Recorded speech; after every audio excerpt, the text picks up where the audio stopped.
মধ্যপ্রাচ্যে চলমান যুদ্ধের কারণে বিশ্ববাজারে তৈরি হওয়া যে জ্বালানি সংকট সেটির প্রভাব বাংলাদেশেও পড়েছে। একটু চট্টগ্রামের খবর জেনে নেব। জোবায়ের রিফাত এখন সঙ্গে যুক্ত হচ্ছেন। রিফাত, পাম্পগুলোতে ক্রেতাদের ভিড় কেমন দেখছেন? চাহিদা অনুযায়ী জ্বালানি তেল কি মিলছে? শাওন, আপনাকে ধন্যবাদ। মধ্যপ্রাচ্যে মূলত যুদ্ধ পরিস্থিতির কারণেই চট্টগ্রামের যে পেট্রোল পাম্পগুলো রয়েছে সেই পেট্রোল পাম্পগুলোতে গতকালকে থেকে মূলত বাড়তি চাপ আমরা খেয়াল করেছি। আজকে সকাল থেকেও আসলে সেই চাপ বেড়ে 2 গুণ 3 গুণ হয়েছে। অর্থাৎ যে পাম্প মূলত দৈনিক 100 থেকে 150 মানুষকে অথবা 400 থেকে 500 মানুষকে আসলে তারা তেল সার্ভ করতে পারে, অর্থাৎ অকটেন সার্ভ করতে পারে, সেই পাম্পকে আসলে এখন 2 গুণ থেকে 3 গুণ পর্যন্ত আসলে মানুষকে পেট্রোল অথবা অকটেন এবং ডিজেল সার্ভ করতে হচ্ছে। অপটিক্যাল ব্রাইটেনার, কালার গার্ড এবং ডার্ট লক সমৃদ্ধ অ্যাডভান্স ফর্মুলায় এলো নতুন রে ডিটারজেন্ট পাউডার। এই মুহূর্তে আমরা চট্টগ্রামের সবচেয়ে ব্যস্ততম একটি petrol pump QC trading limited গনিবেখালীর মোড় এলাকায় রয়েছি। এখানটায় আসলে আমরা সকাল থেকে অবস্থান করে যেটি দেখতে পাচ্ছি যে সবচেয়ে বেশি আসলে মোটরসাইকেলের আধিক্য এবং অন্যান্য গাড়িও আসলে রয়েছে। অর্থাৎ গত 24 ঘন্টা ধরে মূলত যে খবর সেটি হলো জ্বালানির এক ধরনের সংকট থাকবে, সেই সংকট দীর্ঘদিন পর্যন্ত রয়ে যাবে, অর্থাৎ এটির রেস্ট থাকবে।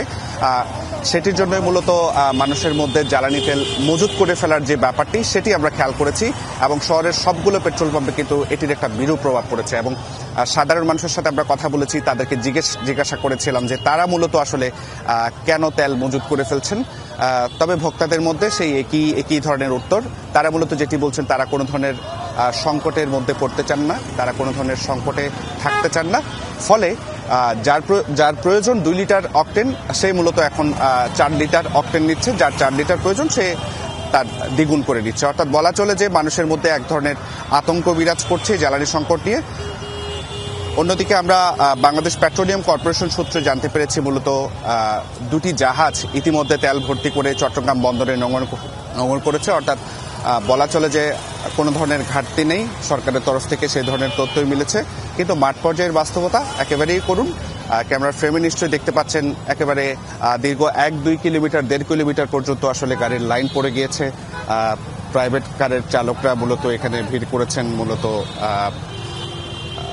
তাদের কাঙ্ক্ষিত যে অকটেন, সেই অকটেনটির জন্য। আমরা যেই পেট্রোল পাম্পটিতে এই মুহূর্তে অবস্থান করছি, এটি মূলত 2 ধরনের জ্বালানি বিক্রি করে, একটি হলো ডিজেল এবং একটি হলো অকটেন। তারা আমাদেরকে যেমনটি জানিয়েছেন, আমাদের সকাল থেকে কথা হচ্ছিল, তারা আজকে যেমনটি জানিয়েছেন যে তারা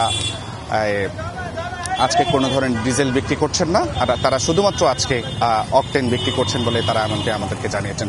তো চট্টগ্রামের জ্বালানি তেলের পরিস্থিতি আসলে বলা চলে যে বেশ শোচনীয়, মানুষের মধ্যে আতঙ্ক বিরাজ করছে।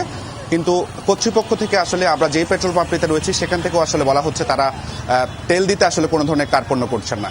তো এই ছিল আমার কাছে চট্টগ্রাম থেকে।